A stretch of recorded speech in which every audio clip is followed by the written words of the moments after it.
get into cars because there's food in there and destroy it like this. Why do they need food? They just eat the seats. Well, maybe they ate everything. Like maybe the food was the main entree and the seat was the dessert. If you say so, Joe. Have a good day. Bye. Vice President Mike Pence slamming the anonymous New York Times op-ed. Is undemocratic. It's not just deceitful. It's really an assault on our democracy, and that person should do the honorable thing, step forward and resign. I agree with that position. I think the honorable thing to do is to resign and to go public with the author's concerns. The idea that someone should be shamed for working in this administration is an outrageous statement. Woodward describes what he calls a nervous breakdown inside the Trump administration. People better wake up to what's going on. It's absolutely absurd. Sometimes I watch a little bit of TV in the morning, and then I go to the White House, and I feel like I'm in a parallel universe. 12 House Republicans are calling on President Trump to declassify documents related to that FBI probe of Russian action. Now we are proceeding to get additional documents from the FBI. We need to get all this information out as part of oversight. Final preparations now underway as Hurricane Florence regains its strength in the Atlantic. He's actually doing what he said he would do. Amazing thing in itself, isn't it?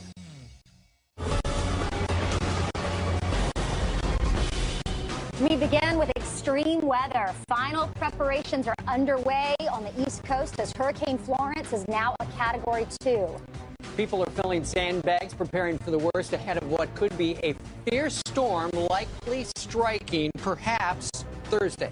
Wow, this is coming out of nowhere. Virginia, North Carolina, and South Carolina all declaring states of emergency. This comes as U.S. Navy orders warships and submarines to leave the Norfolk port in over Virginia and do that today over in Virginia Beach. Right, and right there you can see the cone of uncertainty. We don't know exactly where it's going to make landfall, but you can see it's all the way from about the Chesapeake Bay down through portions of northern Georgia. And look at that, just offshore, a Category 4. So it's going to develop into a major hurricane tonight. Could hit the East Coast Thursday. We will be feeling some tropical storm force winds on Wednesday. So look out because, of course, with big storms like this, you always have to worry about the storm surge, but the winds as well as Florence heads for mainland. I was down in South Carolina this weekend visiting my family, and every local news channel is talking about this. Yeah. Every person in that area is watching very closely to see where it's going to go. My sister's a school teacher in Charleston, and she's already talking about, are we going to be evacuating in the middle of the week? It looks like, at least yesterday, we were all talking about as a family, it looks like it's going to go toward the North Carolina coast. But as you know, anything can change. And we'll be talking to Janice Cone of uncertainty. The morning show. And also one of my affiliates, WNIS, is down there, and there have been 24/7. You own what town is that? Virginia Beach. Virginia It's the most military-centric city in the country. And you mean for radio? For radio. Yes. Radio. All right. Meanwhile, 2 minutes after the top of the hour, let's talk about Anonymous and Bob Woodward's book and how the two worlds meet. Well, you know what? The New York Times says that it is a complete coincidence that they should both come out about in the same time period. Anonymous. Bob Woodward's book officially comes out tomorrow. Nobody knows Anonymous.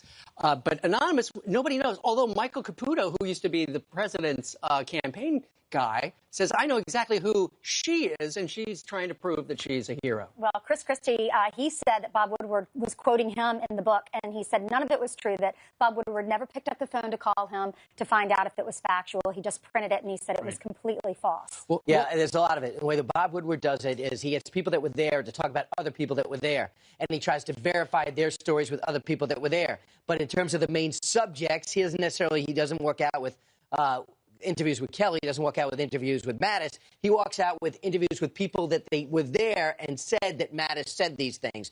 That's why, and then he puts the historical contents. He makes it into almost like an historical novel the way he does. Well, the president has, and this was toward the end of last week, the president urged the Department of Justice to find Anonymous. He suggested there could be criminal activity involved.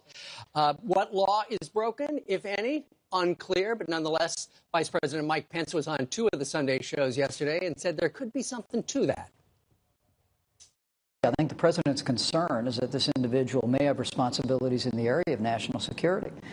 And if they've now published an anonymous editorial that says that they are misrepresenting themselves, that they're essentially living a lie within this administration and trying to frustrate and subvert the agenda the president was elected to advance, that's an important issue. It's not just deceitful, but it's really an assault on our democracy, and that person should do the honorable thing, step forward and resign. And Mike Pence said yesterday he is willing to take a lie detector just to prove that he didn't write it and nobody on his staff, he feels, he says wrote it he's 100% well. confident no one on his staff was involved in this or was anonymous. He also goes on to say that this person was undemocratic because they took an oath to the Constitution in advance to the president's agenda. I love what Ambassador Nikki Haley said, wrote in her editorial over the weekend. Listen, I have disagreements with the president. I'm proud to serve him. And I do this thing called, I directly say to him, this is my opinion. But it's ultimately, he's the president, and then we go along with whatever he wants to do. But the president not only allows me to do it, he wants me to speak up and say when we disagree, especially because so much of the anonymous allegations, as well as the Woodward book, talk about his foreign policy decisions. Nothing about saying, I'd love to kill Assad is unnatural. It looks like President Bush tried to take a shot at Saddam Hussein before the war started. A lot of people, including me, thought that was a good move. And when you kill 400,000 people, if you're the President of the United States and you have a bit of emotion in you, and you say to a staffer in confidence, let's kill this guy. What is wrong with that? That's a natural reaction, and you should be able to trust the people in the Oval Office. Well, see, those are the two differences.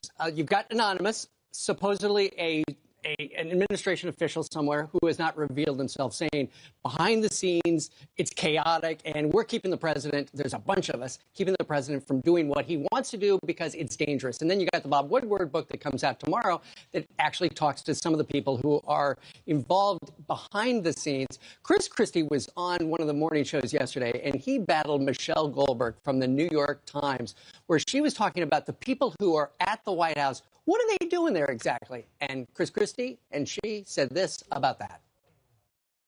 I honestly don't understand how people can be part of this and not feel shame and not feel some responsibility for foisting this on this nation. The idea that someone should be shamed for working in this administration is an outrageous statement.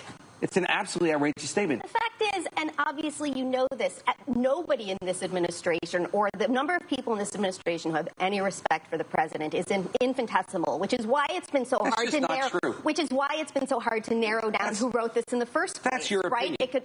That's just not true. That's just not true. From where you sit, you have no respect for the president. That's obvious. You see, she just sits there absolutely outraged, mimicking how so many people view the president. But to think that these people around him all don't respect him or know him is ridiculous. And to say that to Chris Christie, who's known him for 10, 15 years intimately and who has regular contact with him, is outrageous. Well, Mike Pence, and if you watched the Chris Wallace interview yesterday, he goes on to say this is just a distraction, that people don't like this president and they're trying to say whatever they can to distract from this booming economy. John Voight also said the same thing yesterday when he was on with Mark Levin. Listen to this. The virulence is because he's effective. That's what the virulence comes from. He's actually doing what he said he would do. It's an amazing thing in itself, isn't it? But he's actually accomplishing, returning to our basic principles of government that were given to us by those guys on the wall there, right? He's accomplishing it, and they're in disarray. He's one by one picking out the stuff that's the weeds, and they are the weeds. And so this is their dying breath. They have to stop him somehow. So you see these very extraordinary things that they come up with. That's what they do. They're conjuring lies and slanders against this man trying to destroy this presidency. It's that simple. And he's got a great point. When you look at the economy and it is booming, that is Mr. Trump's trump card when it comes to the midterm elections. Look, if you want this to continue, you got to keep Republicans in play. However, as we heard from the former president of the United States, this recovery that is booming started on his watch. So, you know, it's I get credit too. We're going to talk more about that at the half hour. And it looks like President Obama is going to be going out on the campaign trail. He thinks that's the key. Meanwhile, at 9 minutes after the hour, let's switch gears and talk about Sunday football. It looks as though there was a lot of great games. Hopefully we'll have a chance to look at them. But one thing was clear. We didn't see it, but we heard that it was only 2 Dolphins that decided to take a knee during the national anthem. It was saluted by Colin Kaepernick for doing so. But thankfully, this is losing steam. Kenny Stills and Albert Wilson, those are the 2 Miami players that were kneeling. There were a few also that were raising their fist as well. You can see the picture there, Colin Kaepernick. He tweeted out, "My brothers, K. Stills," and he's talking about Albert Wilson. He gives his Twitter handle there, "continue to show their unwavering strength by fighting for the oppressed. They have not backed down, even when attacked and intimidated. Their courage will move the world forward. Love is at the root of our resistance." So there were only 2 who were involved in any sort of protest kneeling yesterday. But over the weekend, the President of the United States, he was busy tweeting, and he was reminding people that the NFL football ratings for Thursday night were the lowest they've been since 2008. And he attributes it to the fact that there are protests during a time when people should be standing. Well, Marshawn Lynch, he's sure when the Raiders play, he'll be taking a seat, the running back. That'll be sure. There'll be 2 games tonight, so there'll be a couple more. The NFL decides we are not going to rule. We're not going to have a policy. So they had a policy in May. They thought about it again in June, and then they thought about not having one in September.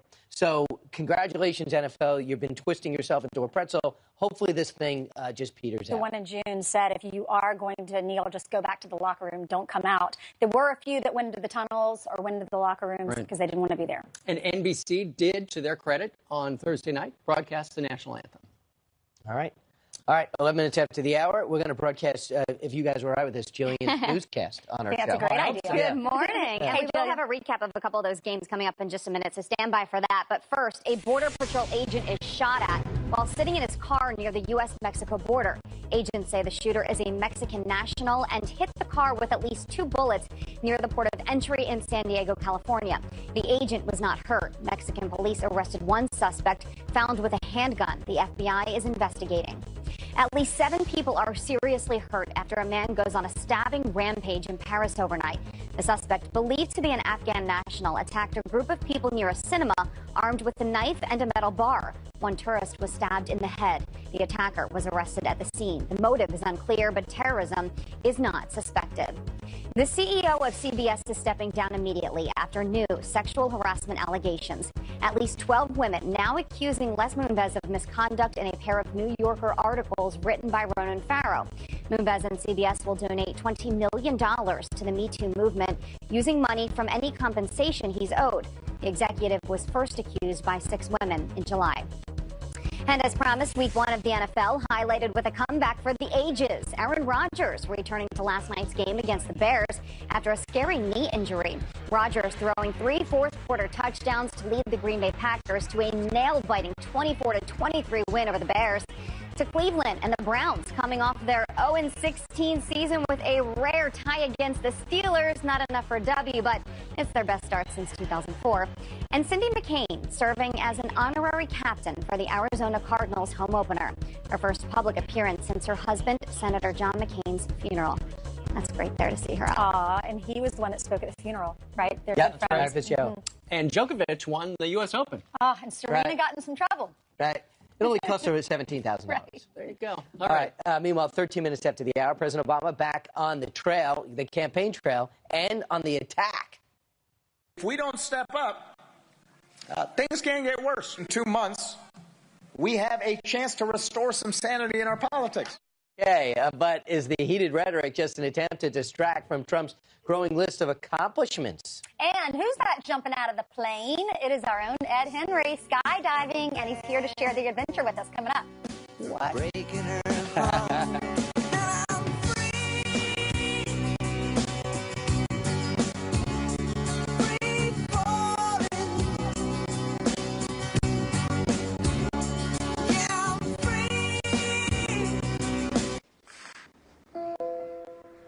Is that if we don't step up, things can get worse. In 2 months, we have a chance to restore some sanity in our politics. There you've got former President Barack Obama becoming the latest anti-Trump resistor over the weekend with a series of attacks. But is all this rhetoric just trying to distract voters from the growing list of Trump's accomplishments while he's been in office so far? Let's bring in former senior foreign policy advisor for President Trump and the author of Smart Power Between Diplomacy and War, Christian Whitten, joins us from our nation's capital. Christian, good morning to you. Morning. We also heard the former president say, you know, this booming economy, it started on my watch. Is that true? That is absolutely false. You know, this would have been an interesting speech if it were some new guy saying in 2007, 2008, we have 8 years of Obamanomics to judge, and that was a terrible 8 years. It was 2% growth on average, very slow. You had liberal economists like Krugman over at the New York Times inventing a whole new phrase that they called secular stagnation to supposedly explain why we were never going to get back to fast growth again. Wages stagnant throughout all of the Obama years. And frankly, Obama should have had it great because when you come in a recession, the baseline is very low and you can grow the economy a lot. Well, he didn't. In comes Donald Trump, and in a shockingly small amount of time, we've had about 3% average annual growth, 4.2% growth in the last quarter, and wages up 3%, which is a pretty good start. But, Christian, you know that central to Barack Obama's historical legacy is the fact that there was this big economic recovery after the big crash. That's his story. Right, and that also is just, you know, if you go back and look at the facts, the financial crisis occurred in 2008 and was stabilized in 2008. It was controversial, involved bailing out people who arguably didn't deserve a lot of government money, but it happened. He came in, and it should have been straight up from there. But because of Obama care, because of the tax hikes, because of the clouds he put over the economy for all 8 years of his presidency, saying things to business people, oh, you didn't build that because the company you created, well, there's a road in front of that company that was paid for by the government. Right. All of that really killed economic growth. Christian, real quick, isn't this all about whipping up people for the midterms so that he can turn out Democrats and turn the Congress around? It is. I don't think it's going to work. You know, what he really did in his speech was what progressives always do now, is accuse Republicans of being racist. But frankly, that's another thing that Trump has done, is flipped around the racial acrimony that Obama started. And I think, you know, if you look at unemployment for minorities, women, much better situation. All right. Christian Whitten, former senior policy advisor to President Trump. Christian, thank you very much. Thanks, Steve. All right. 6:20 now here in New York City. A food truck serving up fresh controversy. Why the owner is refusing to serve police officers. And talking to your kids can be hard, especially when they're hurting. Don't ever let somebody tell you you can't do something. Not even me. All right? Psychologist Dr. Kevin Lehman has the tools you need to help your kids through some tough times, and he's next. It's happening October 26th. Publishers Clearinghouse awards the $2,500 a week Forever Prize. Win $2,500 a week for your life. Then after that, someone you choose gets $2,500 a week for their life. Enter at PCH.com before it's too late. And October 26th, win forever. Cancer. It's very personal. Each of us is different, and each cancer is different. How it reacts, how it evades and adapts, and how we attack it. That's why at Cancer Treatment Centers of America, we use diagnostic tools that help us better understand what drives each person's cancer. This is what we mean by outsmarting cancer. And for some, it may uncover more effective treatment options. Like Christine Bray. After battling ovarian cancer for several years, her test results revealed a potential treatment not considered previously. A drug therapy that targeted her tumor. Today, Christine's metastatic cancer is in remission. This is precision cancer treatment. Because at Cancer Treatment Centers of America, we're not just fighting cancer, we're outsmarting it. Visit cancercenter.com and schedule an appointment with one of our cancer care specialists today. Diabetes will never slow me down. I need long-lasting energy and hunger control without spikes. Extend bars are scientifically... All right, some quick headlines now. Please take notes. Syria's President Assad approving a chemical gas attack in Idlib, province, despite stern despite stern warnings from the Trump administration. The Wall Street Journal reports the attack could displace 800,000 people.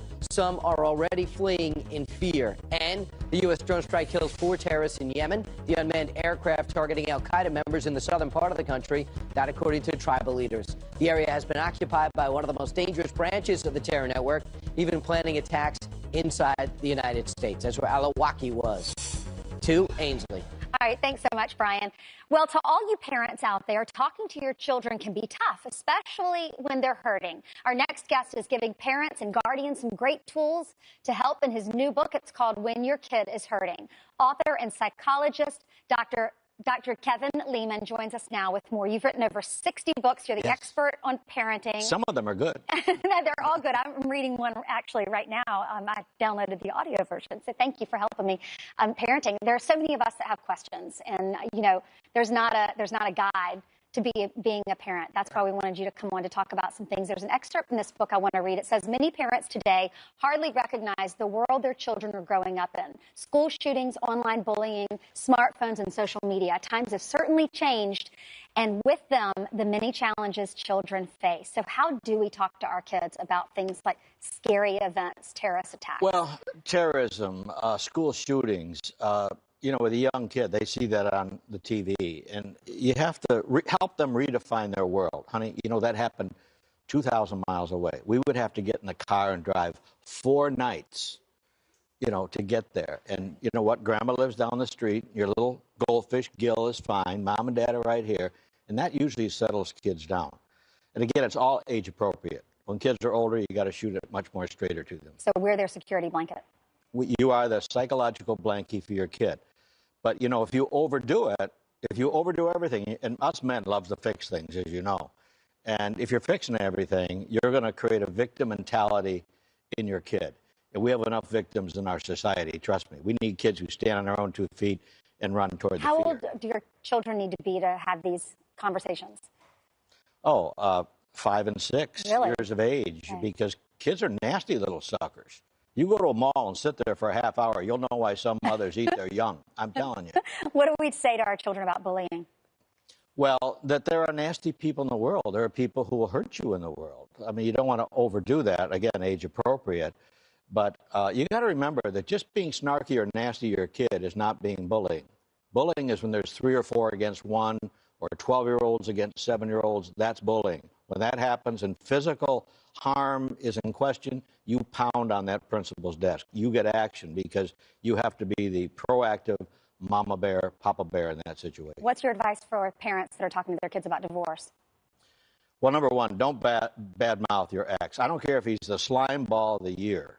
Don't badmouth him. Your kids will turn him into the Time Magazine Father of the Year. Don't use your kid as a spy or a narc. Was that woman over at that apartment? Don't do that.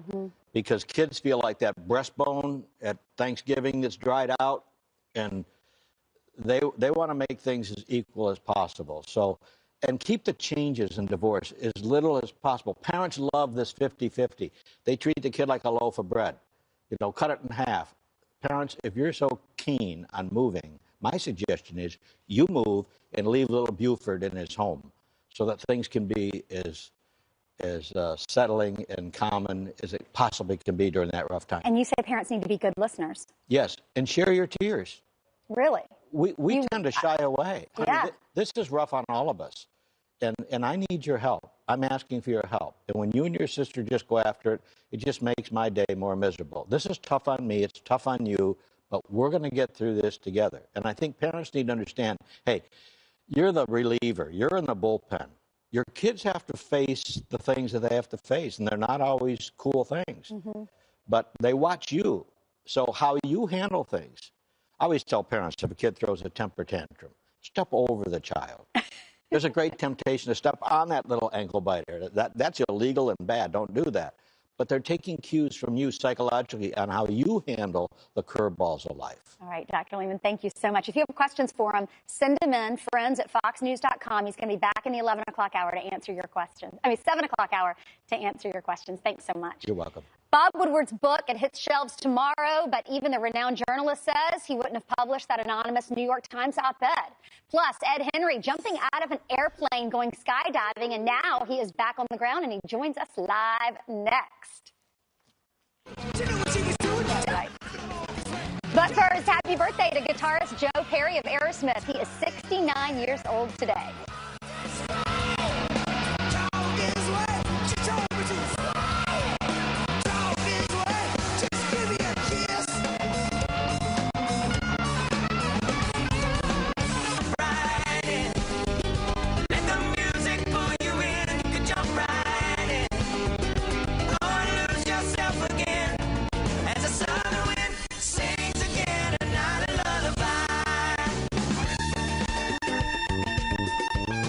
Those skydivers look familiar. That's right. Ed Henry and Jedediah Bila over the weekend. Look at that. They had some extra time in their hand. Went to upstate New York.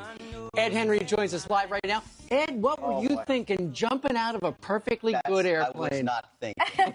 Our producers are so wonderful. What they do is on Friday, I'm off. I'm trying to enjoy a round of golf in New Jersey, and they're texting me saying, hey, would you and Pete jump out of a plane with Jedediah? Pete's like, come on, man up. And I'm like, I don't know. Pete's about like, I don't this. need a parachute. Yeah, Pete's like, I'll do this, from 30,000 feet, not 13,000. Overnight, things change. Pete says he has like a kid's birthday party to go to. Right. He's like, peace out. I get roped into it, right? And just to fast forward, by the way, our great producer, Sean Groman, says, come on. It'll just take a few hours on Saturday after the show, right? Last night, I get tickets at the last minute to the U.S. Open men's final. I call Sean and say, hey, you want to go? I can't go. I don't have time. Wait a second. I had to carve out Saturday, hours and hours. Anyway, it turned out to be fun, What did your exhilarating. wife think? Because you're a father. Like, Yeah. I've done this, but I did it before I was a mother. I asked her beforehand, and she said, if you want to do it, I'll never do it. If you want to do it, go for it. And I was hedging. And then I got to say, I think I'm one and done. Like, it was exhilarating. I don't think I'll do it again. Why was you nervous? Were you nervous? Yeah, I was on the plane, and so they say, when we get to 13,500 feet, we're going to push you out, basically. And I looked from a big height, and I said, wow, we're really high up. We're probably about to jump. And the guy I was strapped in with said, we're at 5,000 feet. I said, we're not even halfway there. And then I was really thinking, here's what I did. True story. I started saying the Our Father. I was saying, Our Father who art in heaven, over and over. I didn't think I was going to die. Were you praying, or you were just trying to distract yourself? I was trying to focus. Exactly. I was trying to keep my mind on something else, because one of the guys who does this all the time, he looked at me, and you know when you're about to do something scary, and you're like, this is not so bad? And a guy who was kneeling down, who jumps like every day, he was going to jump before me. He looked at me and looked down and looked back at me like, oh, my God, this guy is white as a sheet. And then he shook my hand. He said, it's going to be all right. And I was like, oh, man, I must look horrible. That's when I did the Our Father. And when we got to the edge of the plane, they opened the door. And Jedediah was braver than me and said, I'll go first. And I thought, oh, that's great. I don't want to go first. Actually, it was a mistake to go second. Why? Because you see your colleague. If you jump right before me, I saw you go, and like just go into that free fall. Right. Going second is worse. It's more scary. Who are those people? They took a picture of you. Is that guy upside down? So a guy jumps right before you with a GoPro on his helmet. And so he gets all these amazing shots. But here's the scary part. When we were going to get to about 5,000 feet, they opened the parachute. So like all's well. Better not be too close. But right around that time, the guy with the GoPro, they were pointing out, hey, Jedediah's over there. We're going to land here. So this is all happening. Like, it was actually way calmer than I thought. And then he said, there's the guy with the GoPro. Oh, wait. And he's very experienced, but his parachute was a little windy on Saturday. And he's solo. He's totally fine. But he started landing in someone's backyard, not in the field. Boy. So I'm up there at 5,000 feet. They're like, hey, everything's cool. We're fine. A parachute. But our GoPro guy, oh, wait, he took a diversion. So this, at every stage, you're like... Who did you jump with? Was it military? No, it's not military, but it's somebody well-trained. I'm sorry, I dropped your certificate. So, yeah, what do we got there? At the end, I say to the guys, give me the certificate. And I had this running joke. I said, did somebody named Pete Hegseth sign up? They're like, no, we haven't heard of him, right? And so I say, look, can we get him like a participation trophy? And not missing a beat, the instructor said, no, you have to participate. So, Pete, we're coming for you, buddy. Right. And I say that because we have a lot of fun on the weekend. Sure. So. Did your ears hurt? No, but Jedediah's did. On Sunday morning when she came into work, her ears were still hurting. Somehow I didn't have that. I got to say, it was the first 3 seconds of jumping out of the plane, complete insanity. The free fall, it was so crazy. But then after that, honestly, float in the air was great. Indeed. All right. Let's talk. While you're talking here, about insanity, you were so busy over the weekend jumping out of an airplane. Did you know that Bob Woodward has a big book that's coming out tomorrow? That's right. And what's interesting is he said yesterday that it was some of the stuff in the op-ed that was published in the New York Times last week, a little too vague for his standards. Listen to this. I wouldn't have used it. Too vague? Well, too vague and does not meet the standards of trying to describe specific incidents. Specific incidents are the building blocks of journalism, as you well know. So he wouldn't have used him, but the New York Times did. Great point, because what struck me about the op-ed was the one section near the end that came out days ago, and you had an anonymous writer quoting an anonymous official, I think, inside the White House, because we don't know if the writer's inside or outside, quoting someone in the White House saying that recently the president at the last minute switched gears on a policy and threw everybody off. Which one? But doesn't say that it's about health care or tariffs or Syria. So you have an anonymous person writing an anonymous quote from someone else about an anonymous policy decision that apparently went bad. But we don't know. That's absurd. And, you know, David Brooks in the New York Times also is critical of his own newspaper, saying, he thought it was ridiculous. But here's the thing. I think a lot of us don't know who it is. Until we find out who it is, we don't even know how to characterize. I think the New York Times is really on the clock. Because if this ends up being an insignificant player who just is one of the many people in this world that don't like President Trump, and they're going to lose any credibility that's left with their editorial. And the editor of this section has put out a couple different statements and done some interviews, which is transparent. But on the other hand, I think they're on defense because they're under so much pressure from the Bob Woodwards of the world, not just the critics of the New York Times. He's got details. He's got details. And that's also, by the way, to bring it around, that's why it's going to be harder this week, I think, for the White House to just dismiss Bob Woodward, as they've been trying to do. This is a guy who has over 100 hours of tapes, presumably from people like Gary Cohn and others, who have names attached to them. Right, but Chris Christie came out yesterday and said the stuff about me, not true. He said profoundly wrong. wrong. So has James Mattis, and so has General Kelly. But the way I understand it, and you do this for a living, the way I understand it, they talk to people who are unnamed about people in a meeting. Right. He didn't sit down with Mattis. He didn't sit down with Kelly. We don't know that for right? sure. Well, we don't know that for sure. Well, then that means this Marine general is flat out lying. Let me put it this way. When General Kelly put out a statement, go back to it. He said, this is BS. There's not here. But he also added in that statement, the president and I have candid conversations. And a lot of the statements had little lines in there that suggested some of this may be true. But yes, big picture, they were shooting it down. And so Bob Woodward's technique is to go to the lower middle-level officials who might have heard about it and they have to recall. And they've got to recall. And then he reconstructs it. I heard what you said, like a historical novel. Yeah. Right. But he's somebody who's been doing this for a long time. And my point is, compared to an anonymous op-ed or compared to Omarosa, this is somebody with credibility. Absolutely. But we're still waiting to find out if William Casey was able to speak to only one person on his deathbed who snuck in through a back door in a hospital. That's never been answered. And that's significant. It has nothing to do with Donald Trump. All right, Ed, you're from the D.C. area. Folks in that area, North Carolina, South Carolina, they're watching this storm. We're wondering where it's going to hit. Janice Dean has more on that. Major Janice? storm. Yeah, absolutely. Category 2, so we are expecting rapid intensification over the next 12 to 24 hours, expecting this to become a major hurricane, Category 4. And all the computer models are now in a pretty good agreement, making landfall anywhere from South Carolina, North Carolina. Virginia needs to watch this as well. But just to show you what good agreement we have over the next, say, 4 days, all of the reliable forecast models are saying it looks like a bullseye, North Carolina. The exact timing, how strong it's going to be, and the impacts are still yet to be determined. But what I can tell you is the water is very warm here. We don't have a lot of shear in the upper levels of the atmosphere to tear the storm apart. So we are anticipating a Category 4. Category 5, not out of the question either. As we go through time, making landfall Thursday, Friday, GFS and Europe both agree.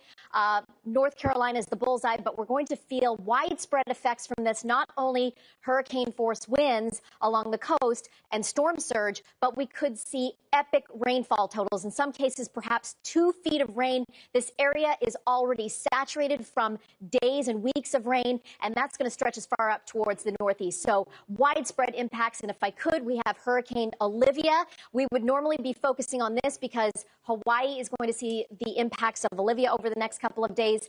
Certainly could see 6 to 12 inches of rain on top of what they saw from the last hurricane of 40 inches. And by the way, we are into peak tropical season, so we will be following this storm, Florence. And by the way, we have 6 tropical systems right now, both in the Atlantic and the Pacific, but Florence certainly is the one we are watching for maximum impact. Category 4, possibly a 5, and then making landfall Thursday, Friday. We will keep you up to date.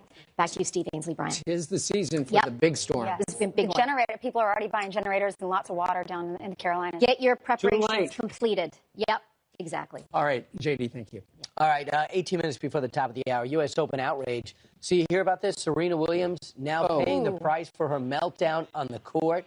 Not that much, though. Carly Shimkus looks exactly like that with her mouth closed. Tells us how much the tennis star has to pay and what her fans are saying about it.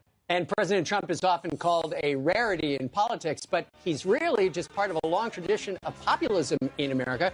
Chris Steigerwald is here live to take us through the history of that, and he is coming up next. Come over, Chris. Stand there. With your mouth